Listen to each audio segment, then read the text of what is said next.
Next देखो topic है to solve a linear differential equation of second order by the undetermined coefficients.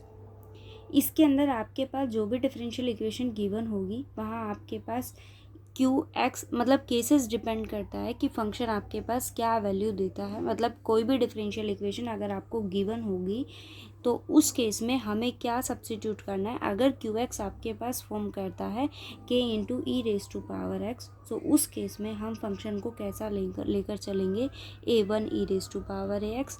मतलब इसके cases है कि आपके पास अगर क्यू एक्स कुछ इस तरीके से फॉर्म करता है तो ये फॉर्म्स होंगी, और एक्सेप्ट इट अगर आपके पास केसेस अगर कोई वैल्यू उसके एग्जिस्ट करती है, सपोज अगर वो 1/x है, टेंजेंट है, क्योंकि हमारे पास जो केसेस हैं वो x raise to power n है, एक्सपोनेंशियल है, साइन है, कोस है। बट एक्सेप्ट इट अगर आपके पास कोई कंडीशन एग्जिस्ट करती है, उस केस में हमारे पास ये केस फेल हो जाता है। ये सॉल्यूशन फाइंड आउट करना थोड़ा टिपिकल हो जाता है, एग्जिस्ट नहीं करता। सो इसकी कंडीशन अगर आपके पास ये एग्जिस्ट करते हैं तो देखो कंडीशंस क्या होती हैं कि अगर क्यू एक्स आपके पास K E raise to power A X है, सो क्या वैल्यू होगी, A one E raise to power A X. K X raise to power N है तो ये आपके पास एन डिग्री का, तो आपको क्या करना है, इसको एन टाइम डिस्ट्रीब्यूट कर देना है। कैसे, A one X raise to power N, A two X raise to power N minus one, और अप टू कहाँ तक, जहाँ एक्स की पावर क्या रहेगी, 0, और कंस्टेंट वैल्यू क्या हो जाएगी, ए एन प्लस वन। अगर एक्सपोनेंशियल एक्सन के साथ एक्सपोनेंशियल आता है तो वो हर टर्म के साथ एक्सपोनेंशियल को हम मल्टीप्लाई कर देंगे। ठीक है, साइन अगर होता है तो उसकी 2 टर्म्स ली जाती है, मतलब जो भी आप चूज़ करो, A sine A x plus B cos A x plus B. Cos है तो A cos plus B cos, function as it is है। या फिर आप चाहो तो वैल्यू को ऐसे चूज़ कर लो, क्या है आपके पास, ए cos A x plus B. अब वही कि अगर एक्सपोनेंशियल आता है तो वो बाहर मल्टीप्लाई हो जाएगा, और अगर आपके पास वो एन डिग्री फॉर्म करता है तो आपको उसको क्या करना होगा, इस फॉर्म में लिखना होगा, एक पॉलिनोमियल का फॉर्म में। तो अगर x raise to power N है तो आप पहले क्या लोगे, x raise to power N, a one sine A x plus b, b one cos a x plus b, फिर एक्स एन माइनस वन, और अप टू कहाँ तक, एक लास्ट टर्म जहाँ एक्स की पावर आपके पास क्या रहेगा, 0, या फिर आप क्या कहिए 1 के लिए। ठीक है, और अगर इसी कंडीशन में आपके पास एक्सपोनेंशियल आ जाता है तो आप क्या करोगे, कंप्लीट टर्म को किससे मल्टीप्लाई कर दोगे, एक्सपोनेंशियल से।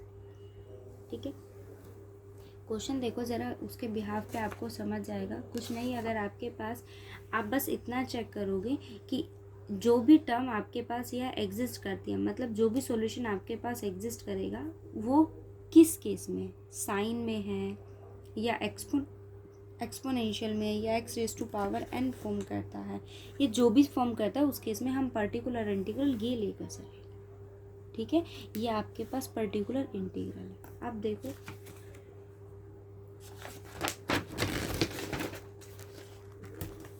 क्वेश्चन देखो क्या कहता है, डी टू वाई बाय, आपको इसको सॉल्व करना बाय अनडिटरमाइंड मेथड कोफिशिएंट्स।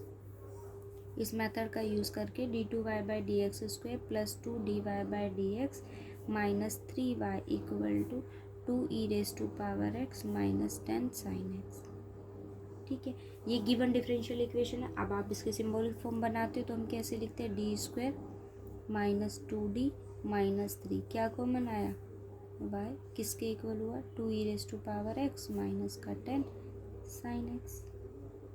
ठीक है, अब आप क्या लेते हो, ऑक्सिलरी इक्वेशन, तो ऑक्सिलरी इक्वेशन क्या होगी इसकी, d square minus 2d minus 3 equal to 0। अब आप इसके रूट्स फाइंड आउट करो। सो इसके रूट्स मेरे पास क्या हो जाएंगे, -1 और 3, दो वैल्यूज आएंगी, प्रोडक्ट ऑफ रूट्स आपके पास -3 और सम ऑफ रूट्स आपके पास क्या है, -2। तो इसकी वैल्यू आपके पास क्या होगी, 3 और -1। तो कॉम्प्लीमेंट्री फंक्शन मेरे पास क्या हो गया, c1 e raise to power 3x plus c2 e raise to power -x।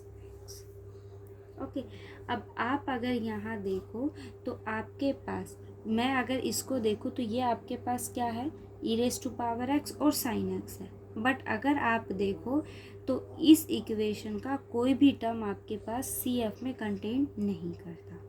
ठीक है, मतलब जैसे अगर मैं कहूँ ये आपके पास क्या है, साइन एक्स है, क्या साइन एक्स यहाँ है ट्रिग्नोमेट्रिक फंक्शन नहीं है ना। सो उस केस में हम क्या सॉल्यूशन, पर्टिकुलर सॉल्यूशन लेकर चलते हैं, साइन एक्स है, पर्टिकुलर इंटीग्रल हम क्या लेकर चलेंगे, ट्रिग्नोमेट्री है ना। तो ट्रिग्नोमेट्री के केस में हम क्या चूज़ करेंगे, साइन होता है तो हम क्या लेकर चलते हैं, ए साइन। और बी कॉस, यही वैल्यू लेते हैं। और आप अगर यहाँ देखो तो आपके पास एक टर्म क्या है, एक्सपोनेंशियल फंक्शन है, तो मैंने क्या लिया a1 e raise to power x, और ये साइन x है सिर्फ, इसके साथ ना एक्सपोनेंशियल है ना ही आपके पास एल्जेब्रिक फंक्शन है, मतलब x raise to power n है। तो मैंने क्या ले लिया a2 sine x plus a3 cos x, ऐसे ही हम चूज करते हैं। अब आप वैल्यू निकालो कुछ ऐसे, ठीक है। सो डी ऑफ वाई पी क्या होगा, पर्टिकुलर इंटीग्रल, इसको डिफरेंशिएट करेंगे, क्या वैल्यू आ जाएगी a1 ex plus a2 cos x, और ये क्या हो गया माइनस a3 sin x, ठीक है। डी स्क्वायर है तो अगेन डिफरेंशिएट करेंगे, डी स्क्वायर वाई पी किसके इक्वल होगा, a1 ex minus a2 sin x minus a3 cos x, ठीक है। अब आपने डी स्क्वायर निकाला, डी निकाला और वाई सब्स्टिट्यूट करेंगे तो वैल्यू क्या हो जाएगी, d square minus 2d minus 3 y p किसके इक्वल होगा, इसका स्क्वायर करेंगे, ये क्या कहता है आपके पास क्या है डी स्क्वायर वाई पी, आप इसकी वैल्यू को सब्स्टिट्यूट कीजिए, देखो आप सब्स्टिट्यूट करो टर्म बाय टर्म वैल्यूज को, देखो डी स्क्वायर की वैल्यू क्या है a1 e raise to power x minus a2 sine x minus a3 cos x, ठीक है। डी स्क्वायर की वैल्यू मैंने डाली, अब आप डालो क्या कहता है माइनस 2d बाई पी है, तो इसको माइनस 2 से मल्टीप्लाई करेंगे, so minus 2a1 e raise to power x minus 2a2 cos x minus minus plus 2a3 sin x, okay. फिर ये क्या कहता है माइनस 3, तो माइनस 3 वाई पी है तो वाई पी से मल्टीप्लाई करेंगे, minus 3a1 e raise to power x minus 3a2 sin x and minus 3a3 cos x।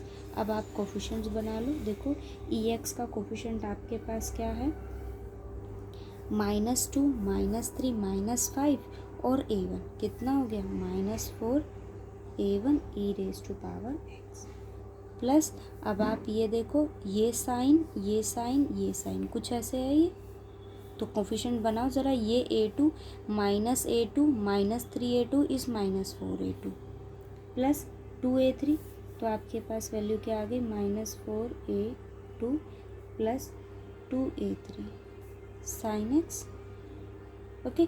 अब ये देखो -a3 ये कोस है, ये कोस है और ये कोस है, -a3 -4a3 और ये वैल्यू क्या है -2, तो आपके पास क्या है -2a2 -2 मैंने कॉमन ले लिया a2 क्योंकि ये -4 बनेगा, सो a2 plus 2a3 and cos x, ठीक है। अब आप ज़रा इस इक्वेशन को देखो, ये इसकी वैल्यू ये है, बट ये आपके पास किसके इक्वल है, d square minus 2d minus 3 is equals to 2 e raise to power x minus 10 sine x, तो ये किसके इक्वल हो जाएगा, it means you have -4a1 e raise to power x minus 4a2 plus 2a3 sine x minus 2a2 plus 2a3 cos x किसके equal हो जाएगा 2 e raise to power x minus 10 sine x, okay.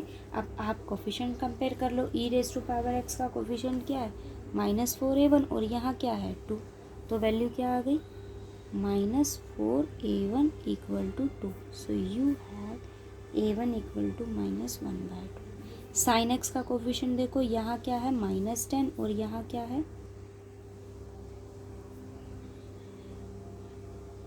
Equal to -10। Cos x का coefficient देखो, यहाँ क्या है 0 और यहाँ क्या है -2a2 plus 2a3 equal to 0। अब इन दोनों को सॉल्व करो, यहाँ a2 का कोफिशिएंट 2 है और a3 का कोफिशिएंट क्या है 4, तो इसको 2 से मल्टीप्लाई करो, दोनों को सॉल्व करो तो आपके पास वैल्यू क्या आ जाएगी